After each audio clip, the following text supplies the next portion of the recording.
Hi students, good morning.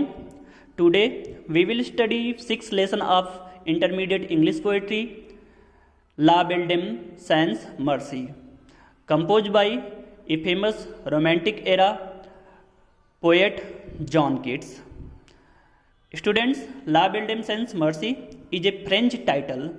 La Belle Dame Sans Mercy एक French title है जिसका English version होता है a beautiful lady without mercy, यानी एक दया रहित सुंदर स्त्री. Students, this poem is a famous ballad. यह कविता एक फेमस बैलड है. Ballad is a kind of poem. Ballad क्या होती है? एक प्रकार की कविता होती है. तो बैलड को सबसे पहले आप लोगों को मैं बता दूं, बैलड क्या होता है. A ballad is a story in the form of song. Ballad क्या होती है? एक स्टोरी होती है, कहानी होती है इन द फॉर्म ऑफ सॉन्ग, यानी कि गीत के रूप में या कविता के रूप में, वर्ड्स के रूप में एक कहानी होती है. तो इस बैलड में पोएट ने अपनी ही पर्सनल स्टोरी को बताया है और उन्होंने अपने बिलव्ड के बारे में तथा अपने बारे में बताया है कि कैसे उनकी बिलव्ड ने उन्हें चीट किया, कैसे उनके बिलव्ड ने उन्हें धोखा दे दिया और उन्हें छोड़ दिया. स्टूडेंट्स, जॉन कीट्स एक गर्ल से प्रेम करते थे जिसका नाम था फैनी ब्राउनी. तो फैनी ब्राउनी भी पहले तो उन्हें बहुत प्यार करती थी, लेकिन ऐसा समय आता है कि वह उन्हें छोड़कर चली जाती हैं. होता क्या है स्टूडेंट्स, जॉन कीट्स एक समय 1919 में जब पता चलता है कि उन्हें क्या हो गया है, टीबी हो गया है, तो धीमे धीमे फैनी ब्राउनी इनसे दूरियां बनाने लगती है और एक समय आता है कि फैनी ब्राउनी इन्हें हमेशा के लिए छोड़ के चली जाती है. तो पोएट उनके बिट्रेयल से, फैनी ब्राउनी के बिट्रेयल से, धोखे से बहुत दुखी होते हैं और दुखी होने पर उन्होंने इस कविता को लिखा है.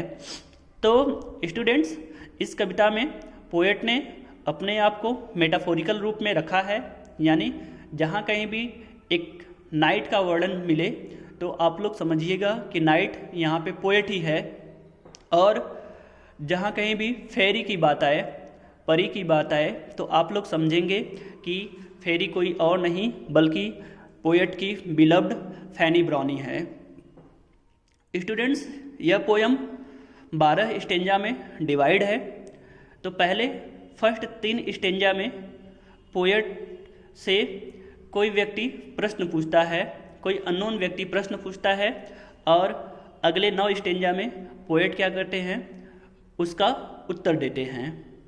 तो सबसे पहले हम लोग शुरू करते हैं पहला स्टेंजा. आप लोग बैकग्राउंड स्टोरी याद रखिएगा कि फैनी ब्राउनी उनकी बिलव्ड थी जॉन कीट्स की, और उसने उन्हें, जॉन कीट्स को क्या किया था, धोखा दिया था, और उसी पे ये पोएम लिखी गई है. तो आप लोग ध्यान में रख के पढ़िएगा. तो शुरुआत हम लोग करते हैं. पहले प्रश्न पूछा जाता है पोएट से किसी के द्वारा. तो क्या प्रश्न पूछा जाता है?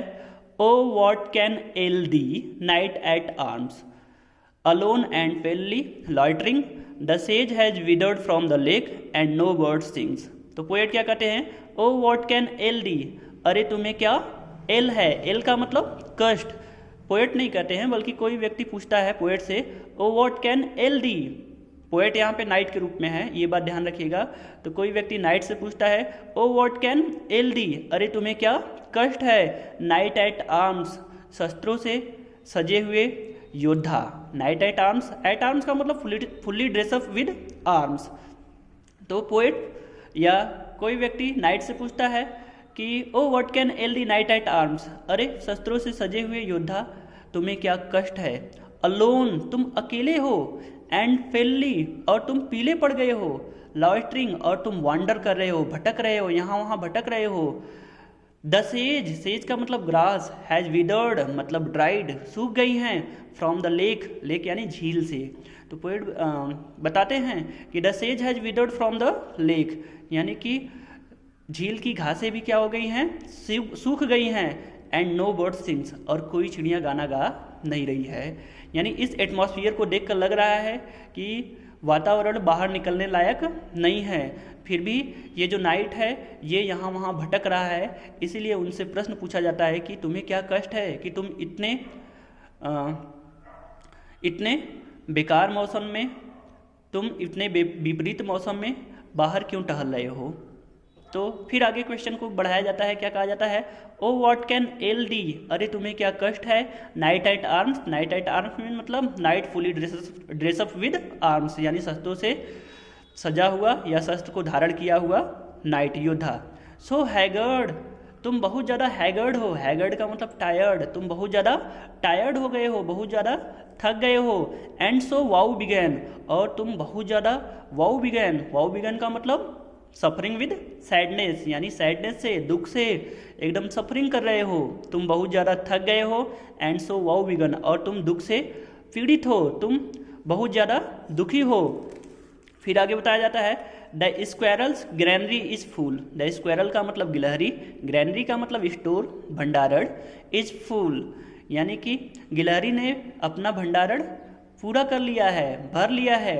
होता क्या है स्टूडेंट्स, जब बर्फबारी होती है वेस्टर्न कंट्रीज में, जब बर्फबारी शुरू होने वाली होती है तो जितने भी छोटे मोटे जीव होते हैं अपना भंडारण भर लेते हैं।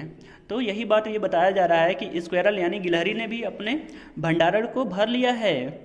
And the harvest is done, and the harvest is done, and harvest is done means the farmer has also cut down his crop, यानी किसान ने अपने फसल की कटाई भी कर लिया है, किसान भी अपनी फसलों की कटाई कर चुके हैं क्योंकि अभी बर्फबारी होने वाली है।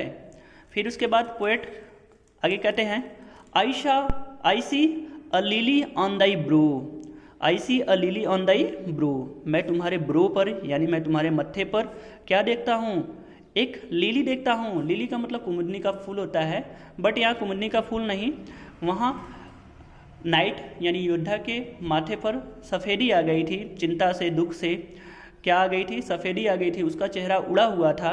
तो उसी को कंपेयर करते हुए, लिली से कंपेयर करते हुए कहा जाता है आई see a lily on thy bro, मैंने तुम्हारे मत्थे पर क्या देखा, एक कुमुदनी का फूल देखा। With anguish moist and fever due, with anguish mist and fever due, तुम एंग्विश माइस्ट यानी कि तुम्हारे शरीर पर मॉइस्ट आ गया, तुम्हारे माथे पर मॉइस्ट पसीना आ गया है, एंड फीवर ड्यू, और तुम बहुत ज़्यादा बुखार से पीड़ित हो। एंड ऑन दाई चीक्स, और तुम्हारे गाल, अब फेडिंग का मतलब ड्राइंग, सूखता हुआ, रोज।